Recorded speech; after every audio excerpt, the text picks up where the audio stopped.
Good evening and welcome to tonight's Monroe City Council meeting. This is the regular business meeting for Tuesday, June 24th, 2025. The time right now is 7 p.m. I'm going to go ahead and ask that Liam call the roll.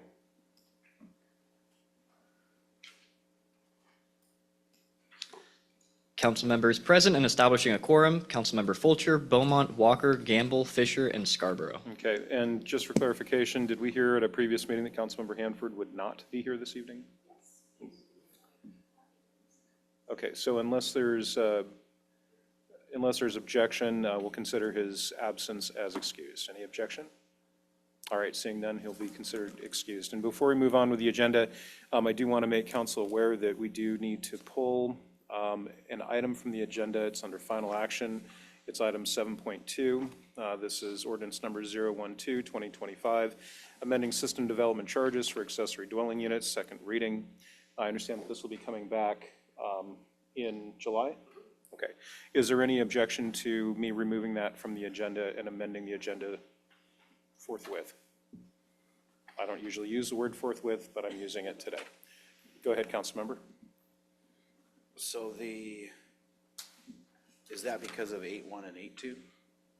I'm going to go ahead and ask that, Jacob, can you come up and answer that question, please? Because we're still considering 8.1 and 8.2, would we not just do them all three?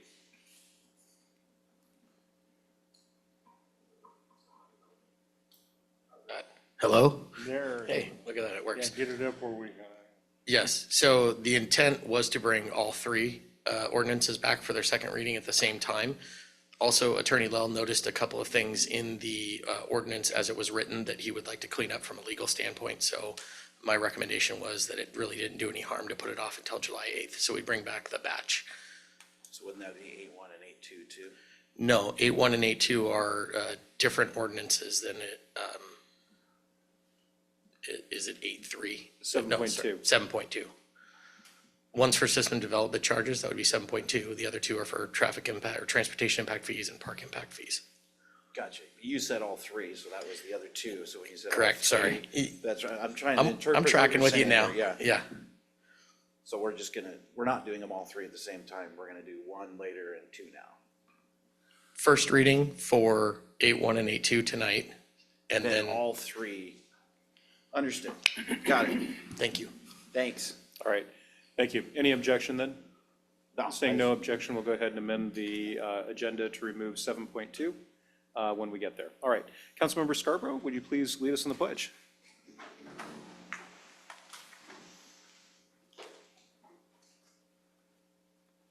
I pledge my allegiance to the flag of the United States of America and to the republic for which it stands, one nation under God, indivisible, with liberty and justice for all.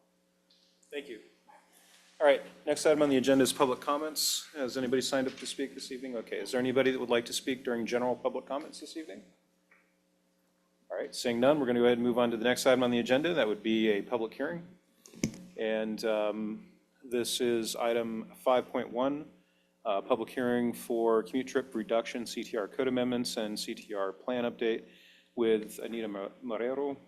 So before we proceed with the hearing, please note that the rules and procedures that apply to this hearing are available in the agenda packet and on the city's website. To summarize, after the hearing is open, city staff will present a staff report, and council members may ask questions for clarification of staff or wait until another time.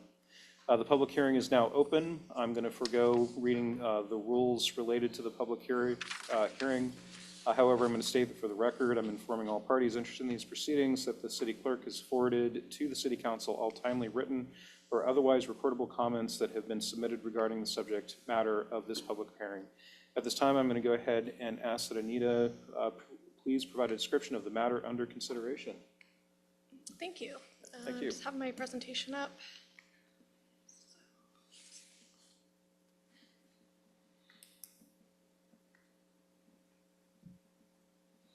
Okay, good evening, Mayor, council members. I'm here to present the public hearing for the commute trip reduction code amendments.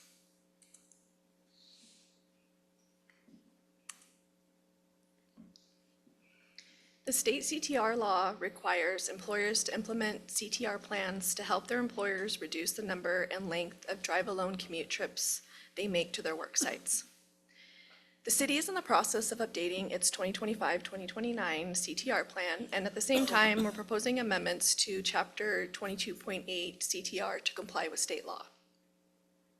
These regulations only apply to major employers, and that is defined as a private or public employer, including state agencies that employ 100 or more full-time employees at a single work site who begin their regular workday between 6 a.m. and 9 a.m. on at least 2 workdays for at least 12 consecutive months. So the major employers in the city currently are the City of Monroe, Monroe Correctional Complex, Canyon Creek Cabinet Company, and Natural Factors. The goals of the CTR program is to reduce the commute trip alone rate to major work sites and also the average vehicle miles traveled by employees. Also to reduce congestion, reduce consumption of fossil fuels, and to improve air quality. Just to give you a timeline and background of this code amendment, staff presented an introduction to the Planning Commission on the proposed amendments on April 14, 2025. A public hearing was held before the Planning Commission on May 12, 2025. And at that time, the Planning Commission recommended that the City Council approve the proposed code amendments to Chapter 22.88, MMC commute trip reduction, and adopt the 2025-2029 City of Monroe CTR plan. The Planning Commission findings of fact and conclusions of law were signed at the June 9th, 2025 Planning Commission meeting. The CTR plan is required to be updated every 4 years. And the current plan that I've been working on was approved by WashDOT. And this plan must be adopted by June 30th of 2025. Here's a summary of the code changes. We're adding a definition for drive alone commute trip, updating references to the old plan and putting in the 2025-2029 CTR plan, and also revising the portion of the CTR ordinance that requires affected employees to choose at least 5 implementation measures from the provided list, including 1 from each category. Before, it was pretty limited and it was a requirement. This is giving some flexibility on things you can do for your CTR programs in the workplace. Like I stated earlier, the updated plan has been approved by WashDOT and also reviewed by PSRC. So now it's just going through the local adoption process through an ordinance. And the CTR plan consists of the following sections. There's a benefits of CTR section, performance targets, services and strategies, alignment plans, and public engagement section that talks about how the city worked with community transit to obtain community public comments. During this process, there was no public comments received during the public hearing notice or the notice of application.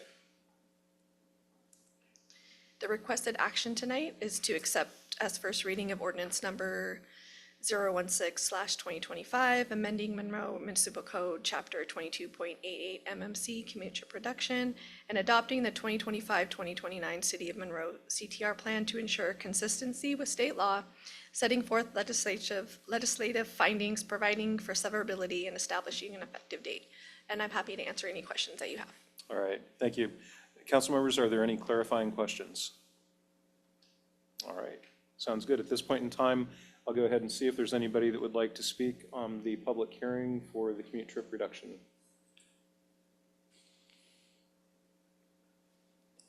Okay, is there anybody that has not signed in that would like to speak on CTR? All right, seeing none, I will now turn back to the council. Do any of the council members have any additional questions to ask of staff?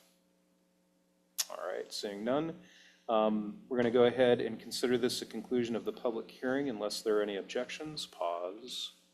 Okay, there are none. The hearing is now closed. I'm now going to turn to the council and see if there is a motion. There's a sample motion in your packets and also on the screen. Go ahead, Councilmember Beaumont. Thank you. Didn't get to my flag quite in time, so thanks for Okay, I reading saw my your little hand wave. go up, yeah. All right, thank you, Anita. I move to accept first reading of ordinance number 016/2025, amending Monroe Municipal Code Chapter 22.88 MMC, commute trip reduction, CTR, and adopting the 2025-2029 City of Monroe CTR plan to ensure consistency with state law, setting forth legislative findings, providing for severability, and establishing an effective date. I have a motion from Councilmember Beaumont, a second from Councilmember Fulcher for the requested action as shown on the screen. Any discussion on the motion? Seeing none, I'll call for the question. All in favor? All opposed? Motion passes 6-0. Yes, I did count. All right, next item on the agenda is thank you very much. Thank you. All right, gonna go ahead and move on to the next item on the agenda. That's item number 6, consent agenda. I turn to the council. Councilmember Walker, I was gonna call you Councilmember Jacob. I can make a motion to approve the consent agenda. Okay, I have a motion from Councilmember Walker, a second from Councilmember Scarborough to approve the consent agenda. Any discussion on the motion? Seeing none, I'll call for the question. All in favor? All opposed? Motion passes 6-0. All right, thank you. Next item on the agenda is final action. We're starting off with final action number 7.1. This is ordinance number 0092025, code amendments for accessory dwelling units and permit processing adoption. Amy Bright, good evening. Good evening. I'm here this evening for the second reading and final adoption of ordinance 009-2025, which amends Monroe Municipal Code relating to how the code requirements of House Bill 1337. As you know, we held a public hearing before City Council, which was continued, and at our last business meeting, City Council approved the ordinance for first reading. And also, you may note in your agenda bill that separate from this ordinance, that city staff will come back at a further date to discuss Planning Commission's capacity for looking at design standards and the ability to update the infill standards as we discussed at the public hearing. So the requested action is on your screen, and I'm here for any questions. All right, thank you very much. So I turn to the council. Any questions or a motion? Councilmember Gamble.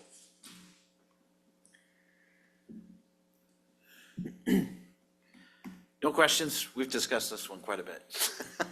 I'm going to make a motion. I'm going to move to adopt ordinance number 009-2025, amending Monroe Municipal Code, Chapter 22.12, MMC definitions, Chapter 22.16 MMC, single-family residential zoning districts, Chapter 22.34 MMC, limited open space zoning district, Chapter 22.80 MMC, critical areas, and Chapter 22.84 MMC, permit processing related to easing the barriers for construction for accessory dwelling units in compliance with House Bill 1337, setting forth legislative findings, providing for severability, and establishing an effective date. We have a motion from Councilmember Gamble, a second from Councilmember Walker for the requested action as shown on the screen. Any discussion on the motion? Seeing none, I'll call for the vote. All in favor? Aye. All opposed? Motion passes 6-0. Thank you very much. Thank you. All right, next item on the agenda is item 7.3. Again, noting for the record for people that didn't hear the beginning, who are listening to the recording, 7.2 was removed from the agenda earlier. So we're moving from 7.1 to 7.3. This is ordinance number 013-2025, Monroe 30 annexation, second reading and adoption with Anita Monroe. Good evening again. Good evening again. Yes, so I'm bringing back ordinance number 013/2025, which is the Monroe 30 annexation ordinance. The first reading was brought before City Council on June 10th, 2025. I don't have any new information for you tonight, so if you have any questions, I'll be happy to answer them. All right, thank you very much. So I turn to the council for any questions or a motion. Councilmember Gamble. No questions again on this one. This one we've discussed quite a bit as well, for me anyway. Move to accept as second reading and adopt ordinance number 013-2025, annexing the property commonly known as the Monroe 30 annexation area, acknowledging and requiring that the annexation area shall be designated R7, residential 7 dwelling units per acre on the city's zoning map, and residential 1 on the comprehensive plan future land use map, requiring that the properties in the annexation area shall be assessed and taxed at the same rate and on the same basis as other properties within the city of Monroe, adopting supporting findings, providing for severability, and establishing an effective date. I have a motion from Councilmember Gamble, a second from Councilmember Fisher for the requested action as shown on the screen. Any discussion on the motion? Go ahead, Councilmember Walker. And then I'll take Councilmember Scarborough since he's throwing his glasses tonight instead of grabbing his flag. Sorry, I had to. I was trying to trend throw glasses. All right, Councilmember Walker. Back on, does that what you're saying? I know, right? I just want to second Councilmember Gamble's point. We discussed this at length, and again, I appreciate the developer for working with the city on this. I just want to leave a note for those who might come back to this meeting to kind of hear the reasoning behind it. And I just wanted to express that the reason that I came around to voting for this is that underlying idea that I would rather that this be in Monroe's city limits than be developed outside of Monroe. I'd rather that our parks and our roads benefit from it. And that our police, who could likely end up responding in mutual aid situations, are doing so to something that's within Monroe city limits. So I think it's going to be developed no matter what. And again, I'd rather it be done through the city. All right, thank you, Councilmember Walker. Any other discussion on the motion? Seeing none, I'll call for the question. All in favor? Aye. All opposed? Motion passes 6-0. Thank you, everybody. Thank you. And thank you. And Councilmember Gamble, you get a twofer for reading 2 long motions tonight. Thank you.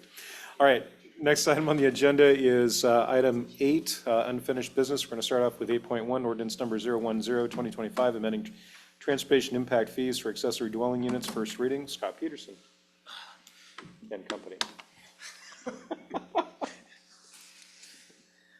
The other bald white guy. What are you saying?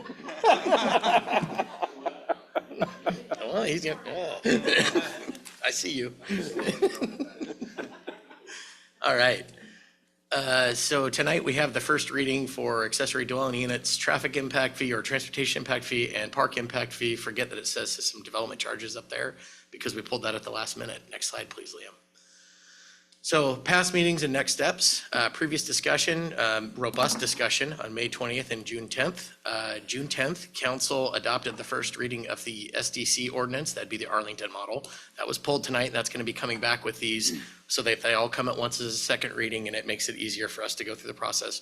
As well as, in a little bit more detail, Attorney Lell mentioned that some of our customers may want to come in and pay their fees up front, and our ordinance, as it was written, did not provide them that option.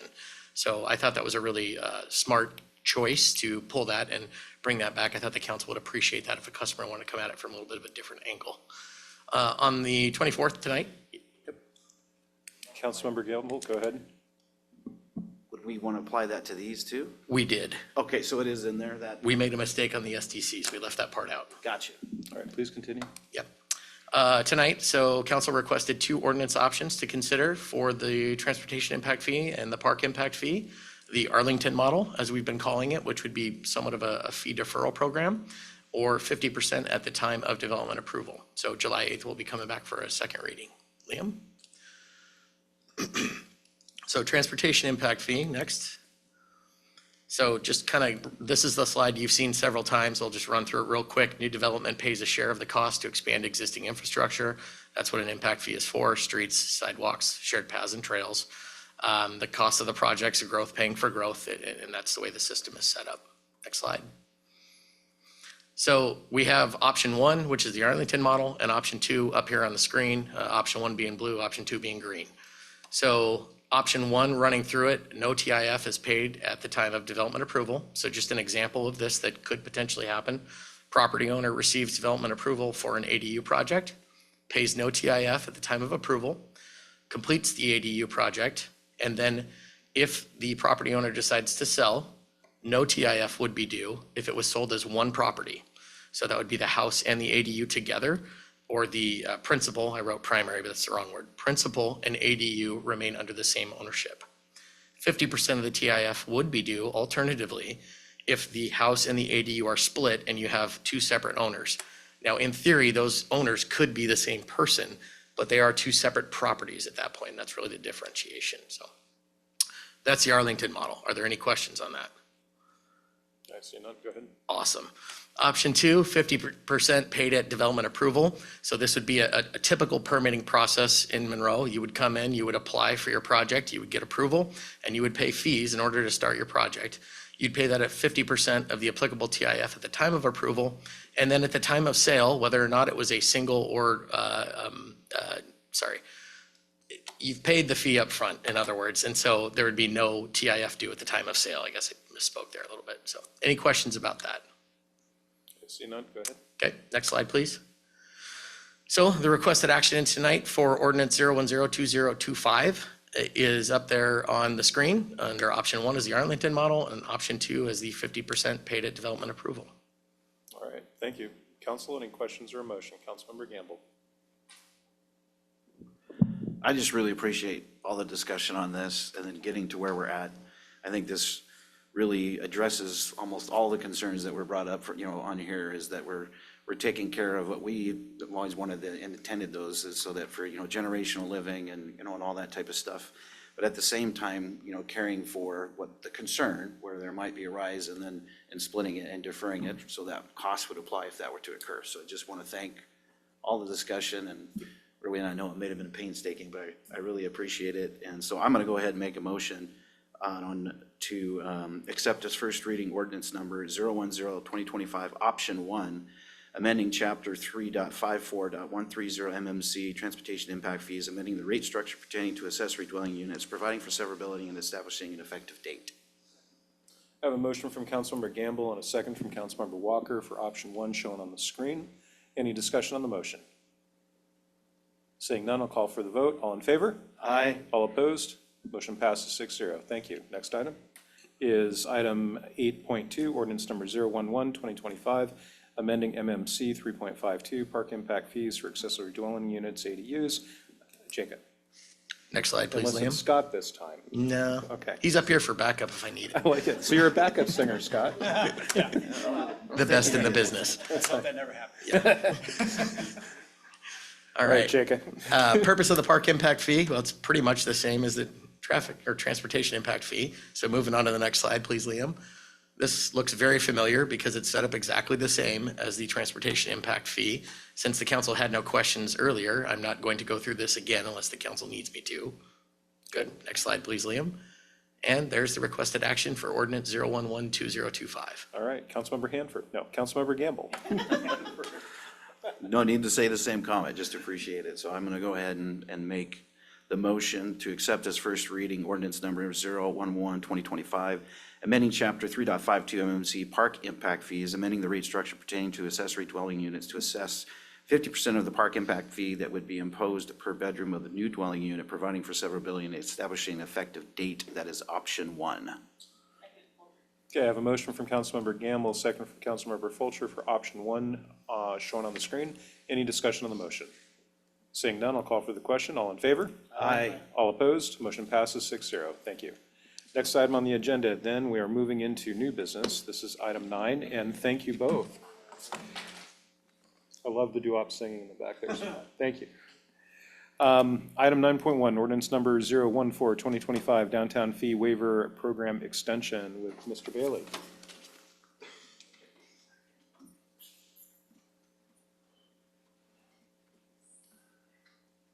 Deputy Chief, will you come up here to be the background singer since Scott was here? I have a song request. All I right, don't talk Lance. as fast as Jake, so I apologize. That's impressive. So before you tonight, this is something that a program that we started back in 2015, and we come to City Council every year to gauge your interest in extending this. Essentially, this is an ordinance that allows for temporary elimination of fees for certain permits within the downtown area. And I don't know if, Liam, would it be possible to go to the exhibit that has the map that shows the area? I should.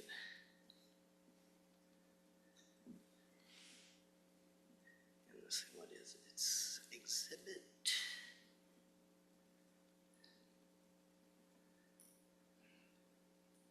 Sorry for the pause in the programming. We can see it. Okay, I mean, So that shows the area in the downtown that it covers. And over the years, it's sort of been an up and down amount of the fees that have been waived. I think one thing to understand is it's not all fees. There's lists of fees that are waived and others that are not. Since we've been talking about impact fees a lot, those are not waived. Sewer and water connection fees are also not waived. The biggest thing that has been used as far as the waiver have been building permits. The largest year that we had was back in 2019 when River's Edge was built, and it was $218,000 for that year alone, the majority of it being that project. We haven't seen a year even close to that. So far this year, we're at about 7,000. That might be doubled. There is another project in downtown Riverside Station, which is a mixed-use project that's with Emmanuel Popa over, the way I always navigate, it's across from Fisher Towing, which is what everybody seems to know where that is. So that's a new project. If you hadn't been over there, I would take, right now it's just a foundation. It's not looking terribly exciting, but it is, I think, in the terms of potential redevelopment in that part of town. And I bring that up just because any other new development for those properties, which quite frankly are probably going to take some cleanup in order to transition them to commercial or residential use. So if the council decides to continue the fee waiver, that would be one of the benefit. Some of the projects or the permits that do get waived are ADUs. I had to include that since we've just been talking about that for a number of weeks. Building permits, sign permits, site plan review, right-of-way permits, and tenant improvements. And tenant improvements are important because a number of the businesses downtown, when a new business moves in, they do improvements to change to suit the type of business that they're using. So that's what a tenant improvement is. So those gets waived. One of the other benefits that we see is, and we just had one recently, the building downtown that had the facade work that was done. And those are always a surprise. Nobody is necessarily planning for the fire department to show up and say that part of your facade is falling off of your building and we need to red tag it. One consolation is that the work, at least for the building permit, is a fee that's waived. So it's a tool that the city has for economic development and for revitalization of downtown. So that's just sort of my spiel on it. I will take questions if council has any. All right, questions or motion? Councilmember Beaumont? Thank you very much. I do have some questions. So we've been doing this for the past 10 years, been waiving these fees since 2015. And according to the packet, permit fees, $491,000 in permit fees have been waived over the past 10 years. So are other cities doing this as well? There's a variety of, in my experience, a variety of different tools. A number of cities that have historic downtowns have fee waivers or fee reductions for any historic buildings. We have old buildings and they do require a unique set of maintenance and repair. So it's generally listed in if you look at sort of the certified local government and main streets, it is listed as a tool to be used for revitalization. And prior to 2015, did we ever do this? Do you know? I don't believe that we did. This is the only time frame that I'm aware of that it's occurred. Okay. It sounds like it is a tool that is useful, and I just question, every year we come back and we are asked to approve this, and there's quite a list of businesses here that are benefiting from this. I just want to make sure that it is truly beneficial and you are seeing businesses actually benefit from this, because you know, it's not a gigantic amount of money, but it is money that we are choosing to, you know, we're not enforcing it. So I'm just questioning it, just wanted to know a little bit more about it. So, thank you. All right, thank you. Councilmember Fisher? I guess I'll go ahead and bring up the ADU question again. What down there, what pieces of property can they put ADUs on in that area? I guess there's quite a bit of housing, single-family housing, but does it fit where an ADU would go as far as our zones go?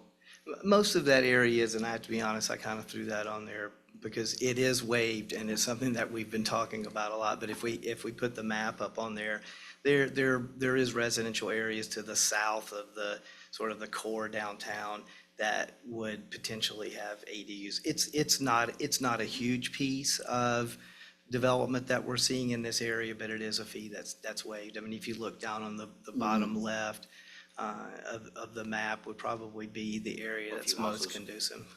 I'd be curious to see what everybody else thinks. I'm kind of wanting to go towards the whole Arlington model with those as well. There's not a lot of there's no hookup fees, there's nothing like that until the property gets split and sold separately. So curious what everybody else kind of thinks. Well, there are, the impact fees and the connection fees are charged. Okay, They're not waived under this program. okay. All right, thank you. All right, thank you. Councilmember Gamble? No, Councilmember Gamble, you had your hand up, and then Councilmember Walker. Councilmember Scarborough. Okay. All right, no, I was just, so just the context of when we rolled this out in 2015, it was revitalized downtown. And so it was a multi-tiered approach in addition, because you can only do so many things as this part of government. And so it was, shortly after, we the streets, the parking and, we were having problems and we'd made this commitment to the downtown for a long time. And so what I would point to is that, kind of that, and then we purposely put in there the review every year, that was between staff and council saying, yeah, we want to make sure every year that we're still seeing the benefits. That's right. Absolutely the right question to ask. I would just say, like, if I took a picture of 2015 or 2014 downtown and then showed you a picture of 2025, there's a lot of that from my perspective that is working. So anyway, for what it's worth. All right, thank you. Councilmember Walker? I guess my primary question is, why was it originally such a large area? Because initially my first feeling is that this goes beyond maybe the idea of just revitalizing like your Main Street downtown. If it is supposed to be that large, I start to wonder if it's fair to businesses outside that area. I'm kind of personally in favor of tightening it up to the area that we recently defined or drilled down. That situation, or that 2018 when River's Edge came in and that was $200,000. I'm really interested in finding ways that we could avoid another situation like that in the future if a large mixed-use development does come in, because that's obviously huge for the city. So. Go ahead, Lance. I would say, I was not here then, but getting the history particularly from previous director, that the comment that they got back from the developer on, because that's a affordable housing project, is that they specifically noted that the fee waivers were one of the items that helped them to pencil out this project. So it was a large fee waiver, but in the end, the city got an affordable housing project, and it seemed from the comments of the developer that it did make a difference in their decision to either do it or not. And Lance, can you confirm for me the downtown boundary? Isn't that the downtown? It's Because downtown. I seem to remember, It's downtown commercial. yeah. So it's consistent with other planning documents that we have that define the downtown. The most recent one that we did. The Riverside? Oh, the zone. Yeah. That seems I'm not sure I understand the question. That doesn't look like, we could come back to it, but, going back to, could I have a follow-up question? Yeah, you've got the floor. With the River's Edge situation, how much kind of city staff time do you think went into some of those permits? And what does that look like on the back end for the city? What are the costs that might, that we might be incurring besides just not getting all this sort of I'd be honest, I couldn't answer that question for the exact amount of staff time. It would just be, it would be reflected, and our permit fees are not 100% cost recovery. So the only figure that I could really give you would be the amount that project received in the waiver itself. Because there's other permits that they did pay for. Not every single permit is waived, so the vast majority of them for a project like that tends to be a building permit. And Jake, one of the things that Deborah and I were just briefly talking about is that the maps that you've seen in the past, and if you wanted to, we could have staff just double check the blue boundary today versus what you've had before, but some of the previous maps we've seen most recently have separated out the promenade. And so that may be one of the things you're thinking of with all those polygons on the previous maps, is just accepting out certain areas for other zoning and land use purposes. that is the one I was thinking of. Okay, you're welcome. Councilmember Scarborough, you're next. Okay, so the promenade is the bank area that we did zoning for? Yeah, it's Main Street. Okay. Scratch that one. Okay. All right, go ahead. Was Councilman Fisher's question answered when you said that fees were charged for what you stated, so his question was answered? Yeah, the impact fee and the water and sewer connection fees are not waived. Those are charged for all Did that projects. satisfy your question? Councilman Fisher? Okay. You have the floor, Councilmember Scarborough. Okay. I think the impetus of the questions from Councilman Beaumont and Councilman Jake, at some point, are we looking to think that we would stop giving this waiver because we pretty well exhausted everything in this area that would need help? At some point, I would hope that would be the case, yes. Councilmember Scarborough, as Councilmember Gamble had stated before, it's one of the reasons why this comes back every year. Every year, we allow the council to make a determination if for economic development purposes, it's Understood. necessary for us to do this, yeah. I do understand that. I'm saying that it appears that the questions down the row here are asking if there's a point where we may not have to do that. Understood, yep. Okay, that's all. Okay, sounds good. Any other questions or a motion? Councilmember Gamble. I just wanted to add on the, because it's every year, right? We actually got to consider it before all that stuff went down. And that actually was when we were looking at this in a very macro lens of how do we get economic development in downtown. That was part of that conversation, is like, how do we attract potentially for housing, multi-family housing that's walkable to the downtown to support the businesses that are downtown. So that, you can look at it and say, well, we're out all that revenue, but now you have, something that takes care of affordable housing, you have units, and it's walkable to downtown to support those businesses that are within that vicinity. So there's also, revenue that comes from having those individuals there. If we didn't have that, those units there, then we wouldn't have that. So it's, chicken and the egg type of deal. I get it. I mean, it's really real to look at the fee, side of the equation, but it is kind of a macro look on how do you get development down there? How do you get, and you can go through and look at the permits, but there's a lot of businesses that have remodeled downtown, including what was Lewis and Maine with before that, I'm forgetting the name before that, but a lot of, and then a lot of those restaurants, when they do those modifications like he was talking about. So it helps, and hopefully helps so that we don't have long vacancies in those locations like we had before, because that was one of the things we were trying to solve at the time, is that you'd always have several just sitting vacant, which sucked. Anyway, but with that, I'm gonna make a motion, because that seems to be my lot in life tonight.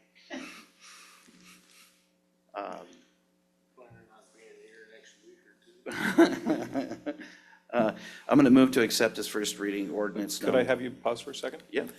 So you do have two requested actions for council's consideration. The first requested action is number 1, to waive rules of procedure requiring 2 readings. So if that's something the council would like to do, you can do that. The current ordinance expires at the end of this month, correct? Okay, and our next meeting will be in July. So just want to point out for council's consideration that you can move to waive rules of procedure.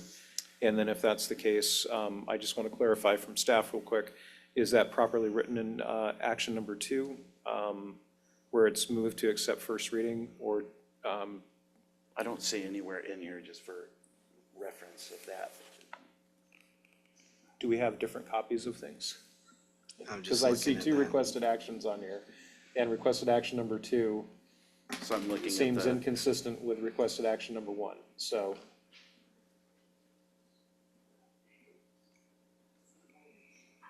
Yeah, I see 1 and 2, and number 2 appears to be inconsistent. well, you guys are printed. I'm looking online. Yeah, I'm just looking at the one that's on All screen. right, I'm going to ask for council members, we're going to take a 3-minute recess so that staff can take a look at this, because we've got multiple things. Actually, 4-minute recess to 7, we're going to take a recess until 7:45. The time right now is 7:42, so that we can just check into this. All right, we're in recess for 3 minutes. I'm just waiting for it to tick over to 7:45. All right, we're back out of recess. I thank everybody for the moment there for the recess, just so that I could get my facts straight. The motion that is shown under 9.1 is the correct motion. I have clarified with staff that the current ordinance does not expire at the end of this month, but expires in August. Therefore, making a motion to accept as first reading, which is what Councilmember Gamble began to read, is the correct requested item. This will come back to you for second reading in July, which then means it'll be effective ahead of the roughly August 2nd or so date in the ordinance. So Councilmember Gamble still has the floor. I'm going to turn to him. Thank you. Move to accept as first reading ordinance number 014-2025, extending for an additional 1-year period the temporary elimination of fees for certain permits associated with development in the downtown area, providing for severability and establishing an effective date. Second, Scarborough. All right, thank you. I have a motion from Councilmember Gamble, a second from Councilmember Scarborough for the requested action under item 9.1 as new business is shown on the screen. I now turn to deliberation. Any discussion on the motion? I see that Councilmember Walker has his flag up. Councilmember Walker. If I was to make a second motion, are we able to waive second reading on this? There's not a need to, because it doesn't become effective until the beginning of August. So you don't need to, You'll just pass on consent. it'll, All right, oh, okay. Yeah. yeah, there isn't a need to do Okay, that tonight. cool. Yeah, that was my misunderstanding, so I'm sorry about that. All right, perfect. I'm going to vote for it as well. I think that was a good point about attracting foot traffic and also fixing up some of these older buildings. I think that's something specific to that area, especially when it comes to insurability, the plumbing, the electrical stuff, and not including new businesses coming into places that might need new vent hoods or that kind of thing. So love checking in on it annually, but I'm going to vote yes as well. Okay, thank you. Any others? We'll start that again. Any other discussion on the motion? Seeing none, I'll call for the question. All in favor? Aye. All opposed? Motion passes 6-0. Thank you. Now we're going to go on to the item that I was reading for the requested actions previously. Item 9.2. This is ordinance number 015-2025, extending ordinance numbers 10/2023 and 021-2023 temporary meeting locations with, I assume it's Deborah Knight. Yes, thank you, Mayor. And so we are asking for this ordinance for council to waive its rules of procedure and to have first reading and adoption because the current ordinances sunset on July 5th and the council's next meeting won't be until July 8th. If ordinance number 015-2025 isn't adopted this evening, City Council, the city will have to notice all of its meetings as special meetings, which means that we can only take action on items that are actually on the agenda. And so rather than have all meetings listed as special meetings, not just council meetings, but also boards and commission meetings, ordinance number 015-2025 extends our current locations for city council and for boards and commissions for an additional 90 days through October 5th. We expect to have the first council meeting and then boards and commission meetings in our new council chambers well before that timeline. But that does allow us then just some flexibility in case we have technical issues in the new council chambers that are unexpected. So we will expect to be back in front of you with an ordinance to repeal this so we can set our new meetings at our new council chambers sometime in July. All right, so I turn to the council. Is there a motion? Councilmember Walker. I'd like to make a motion to move, waive council rules of procedure requirement for 2 readings of an ordinance before adoption. Okay, thank you. I have a motion from Councilmember Walker, second from Councilmember Gamble for requested action motion 1. Any discussion on the motion?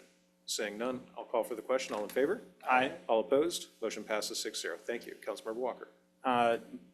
Move to accept this first reading and adopt interim ordinance 015-2025, amending ordinance numbers 010-2023 and 021-2023, extending for an additional 3 months amendments to Chapter 2.04 MMC Council Meetings and Chapter 4.10 MMC General Provisions thereunder, continuing the temporary designation of regular meeting locations for the Monroe City Council and all city boards, commissions, and committees during the pendency of the city's municipal campus improvement project, providing for severability, establishing an effective date, and providing for an automatic sunset.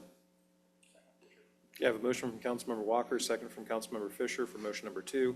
Under the requested action shown on the screen, any discussion on the motion? Saying none, I'll call for the question. All in favor? Aye. All opposed? Motion passes 6-0. Thank you very much, everybody. We're going to go ahead and move on to councilmember reports. I'll start off with Councilmember Fisher.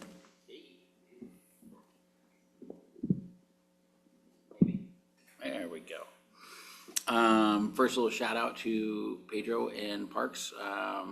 Let me throw a bunch of trash in the back of his truck while he was picking up garbage down through our parks. So I appreciate that. It lessened the load of my wagon. I had a couple of car tires in there. It was starting to get pretty heavy. This fat old guy was starting to huff and puff a little bit going up and down the hills, dragging that thing. Been down there fishing open on the Skycomish, so me and the kids have been down there fishing time to time. Then I was down there the other day grabbing some garbage, and a black bear jumped out in front of me. That was super cool. So kind of checked that out. So there was a black bear down there running around. Saw some scat, and then saw who was responsible for the scat. I went to the Engaging Homelessness training at the Cascade Church. That was a couple of weeks ago. I think I forgot to mention that. And was it Simmons Road down by River's Edge? I noticed a couple of months ago, but forgot to bring it up. It looked like there was some enforcement done along that road and people parking there, because there has not been anybody there now for several weeks. So thank you for taking care of that also. I didn't even complain about that one. And it just happened to just get taken care of, so I appreciate it. So thank you. Thank you very much, and I really appreciated hearing that you found scat in the woods from a bear, because that's where bears scat, in the woods. All right, on that note, that's not a good transition for anybody. Councilmember Beaumont. Oh, I have to follow that, do I? Okay. I don't have too much to share tonight. I think I mentioned last time, or maybe not, I think we had a really long meeting, but I went to the Juneteenth gathering at Galaxy, and I've been to a couple of farmers markets. And just wanted to talk about Sky River Bakery closure. I think we've all heard about that by now, and just really appreciate what Rick and his team have done there. And that's been around a long time, and I don't know what the future holds. I've heard a couple people have said, oh, we can buy it and keep it going, but gosh, what a wonderful business and sort of anchor for our downtown, and they will really be missed. And just wanted to talk about that a little bit. Really important part of our historic downtown, and gives a lot of people a place to go get some goodies and just hang out. And anyway, they will be missed. Rick will be missed. Thanks. They will be. Thank you. Councilmember Scarborough. All right, thank you. Councilmember Gamble. Actually, it has been, because last week was Transportation Benefit District, so we didn't actually have a meeting or council member reports. So I just wanted to say thank you to, I know he said it before we went into that week with the seniors parade and all that kind of stuff. That was awesome. Been to a lot of graduation parties, but there was the talk. I mean, they all love the new truck, just so we're, clear, the kids, because it's black and orange, of course. And so that was leading the parade and just all the work there, but the kids just, it's just one of the, like I said before, one of the great things that came out of 2020 was that parade, and just appreciate how we support that, and they do a good job, and everybody goes along with it. So lots of graduations, that's all I gotta say. College and high school, that's what I've done for 2 weeks. Anyway, there we go. Thank you. Councilmember Fulcher. All right, I also went to that engaging homelessness thing with Councilmember Fisher. That was an interesting, not quite a discussion time, but just a learning time. Councilmember Fisher and I also got to be on the panel for the fire chief. Did you do that? Oh, maybe, okay. So anyway, we both got to be part of interviewing the fire chief people. What do you call them when they're candidates? I know it's a C word. Okay, thank you. And that was interesting. And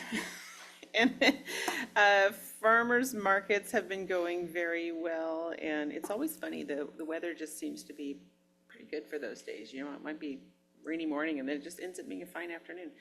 And also, I have to really say that I really like the senior parades too. That's a nice thing that's been a change, and I think that our parades downtown really add a lot to what makes us feel like a really welcoming town. So here for the parades. All right, thank you very much. Councilmember Walker. I just wanted to highlight Councilmember Fisher and his work with picking up trash. It is really crazy. Like every day he goes out into the parks and picks up trash and scat, hopefully. So it deserves a lot of attention, and I appreciate you, man. Scat does? Yes. Yeah. And at first I thought you said a berry jumped out in front of you. I'm like, and then other than that, I just wanted to say thank you to all the residents that have been emailing the council and the mayor recently. I always appreciate that. We've got feedback about some concerns about speeding. Obviously, that's a perennial issue, but one that I think that we're focusing on now, and I believe there is going to be some ordinance coming back to us that we could consider to hopefully help with that. It's coming up. I don't know if we're going to do Q&A on it, but the police reports in tonight's packet show that there has been a huge increase in tickets given, which I appreciate a lot. It's showing that our police department is being receptive to all of our concerns. So thank you to the police department, and as always, thank you to staff. Thank you again to our scat cleaner in chief, Mr. Fisher.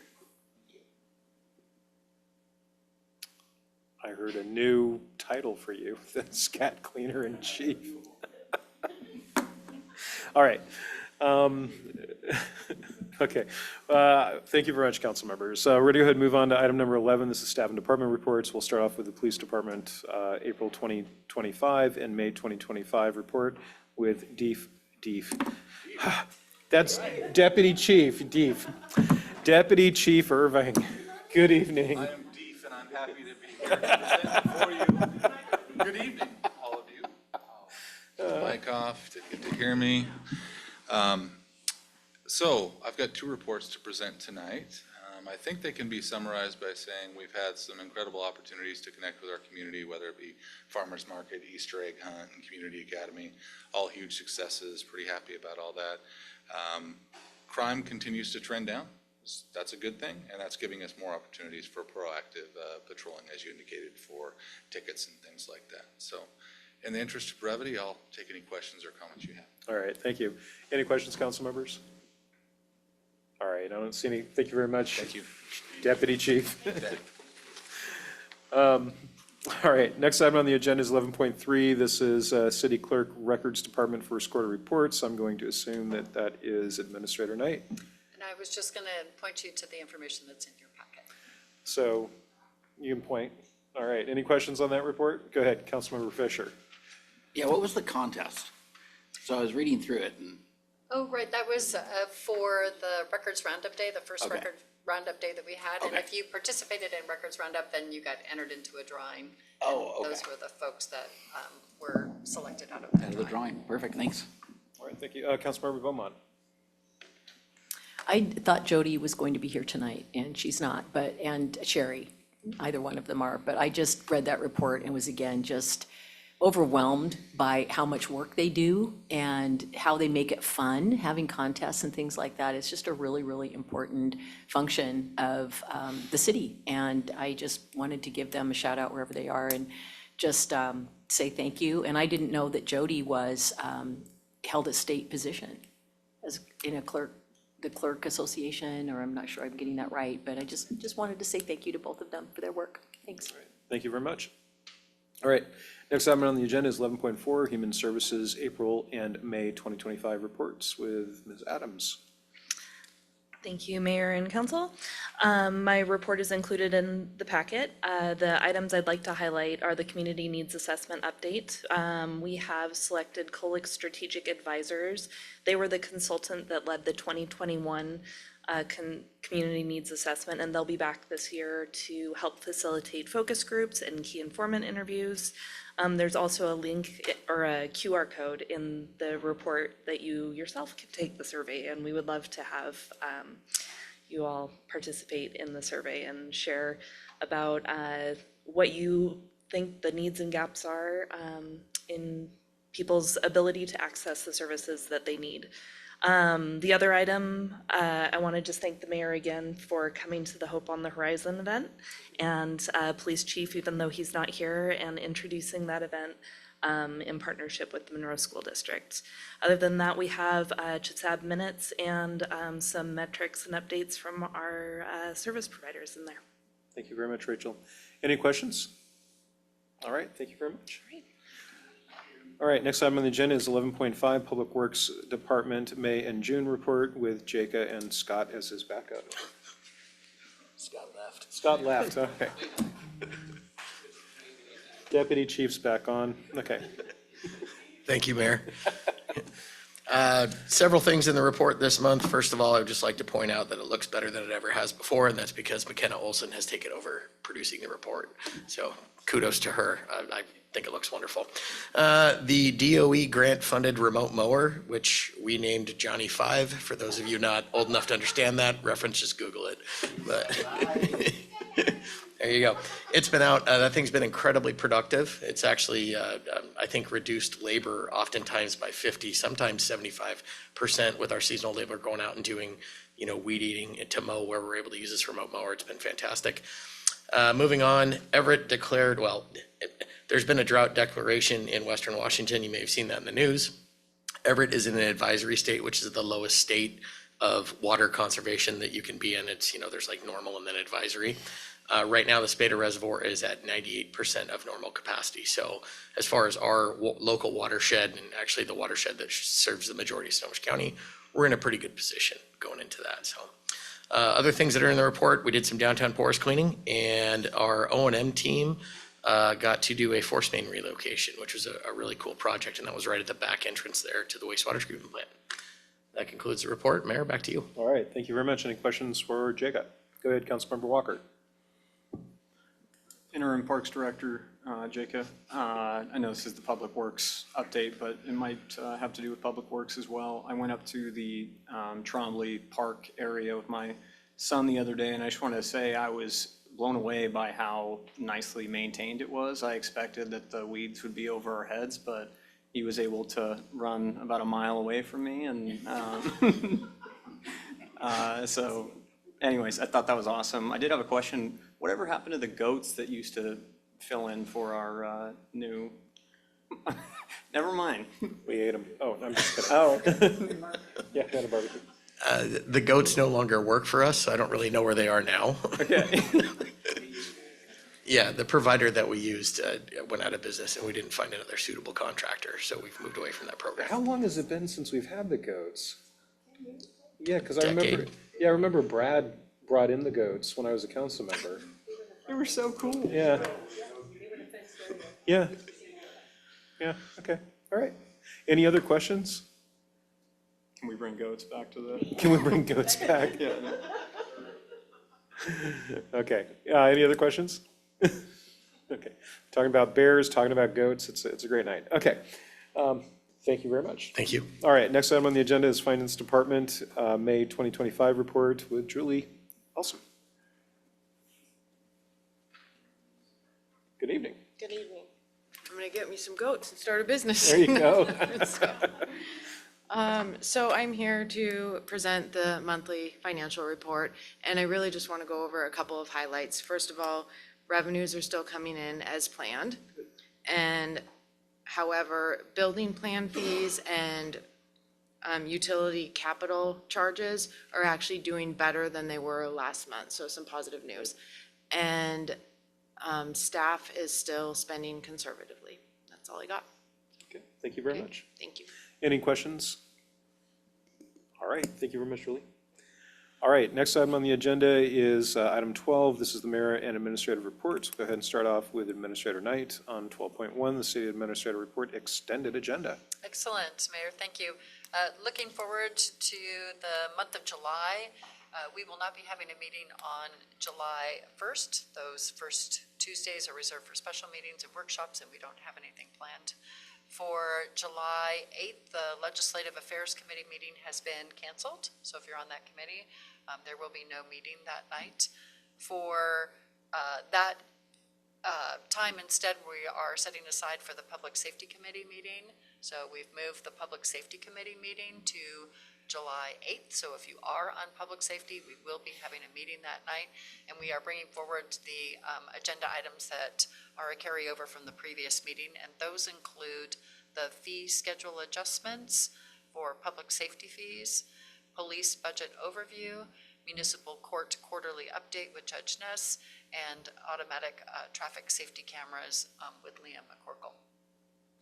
For the 7 p.m. council regular business meeting, we will have a presentation from the executive team at the Evergreen Health State of the Hospital address. So Evergreen Health Monroe is doing their State of the Hospital address that evening. And then the 2025 legislative recap with Jim Hendrick and Luke Esser. So they will be back talking about the wrap up for the legislative session. For the consent agenda, we have accounts payable, meeting minutes, payroll, and then authorizing acceptance of the FRA grant for a feasibility study for railroad crossing elimination. This is our federal grant that we received, so we'll be bringing that forward.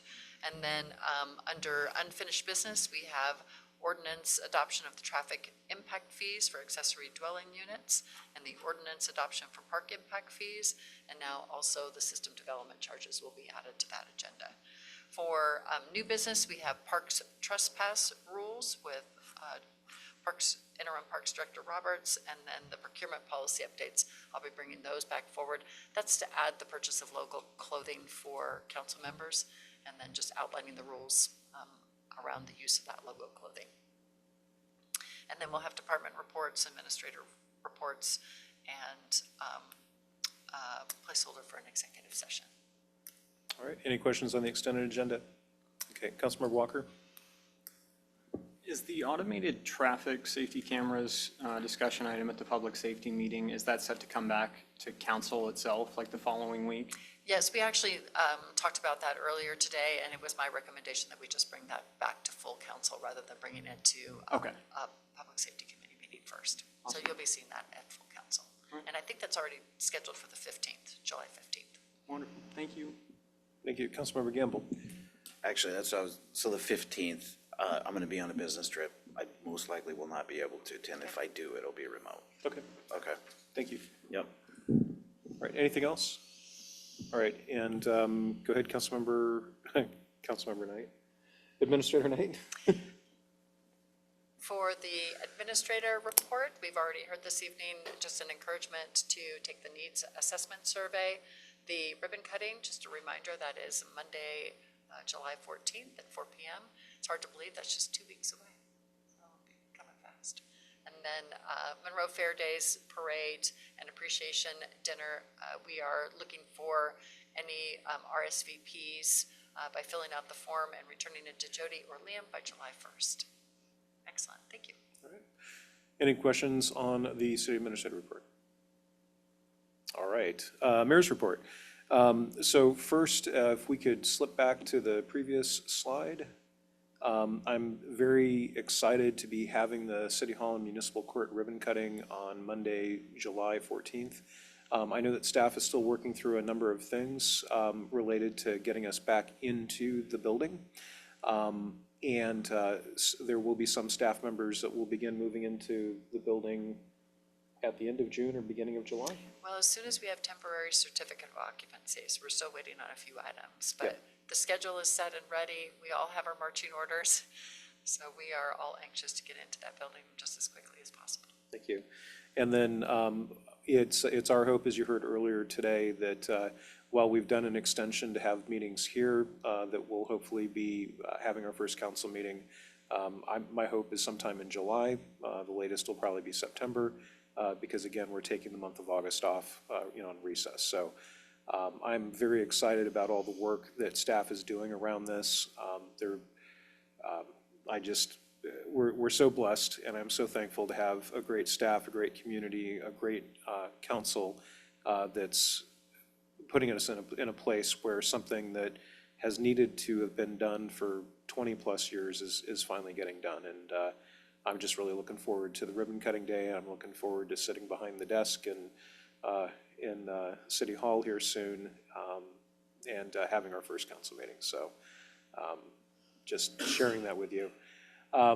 If we go back to the main screen, I've got a couple proclamations there in the packet. I've got a proclamation for Independence Day, proclamation for Parks and Recreation Month. I really appreciate all the work of our park staff, and I'll ask that our interim parks director please share our appreciation for all the work that your staff is doing, including picking up tires from people that are tired of moving their stuff in a wagon up a hill. So, thank you. And I'd like to deputize Councilmember Fisher as the new tire picker-upper for our park system. Scat man. Yeah, and he is hereby dubbed. Here, why don't you come up here? You're hereby dubbed Scat Man. I moved to get him a bigger wheelbarrow. Okay, there's a motion to get Councilmember Fisher a larger wheelbarrow. Is there a second? No, let's not make it official. All right. Councilmember Scarborough, I see your flag up, so I'll go ahead and acknowledge you. Your comment about August, there's no. We have a recess in August, no council meetings in August. Yeah, perfect. All right, and then with all that said, going on to the next thing, as the council is aware, I was out the last few weeks on vacation.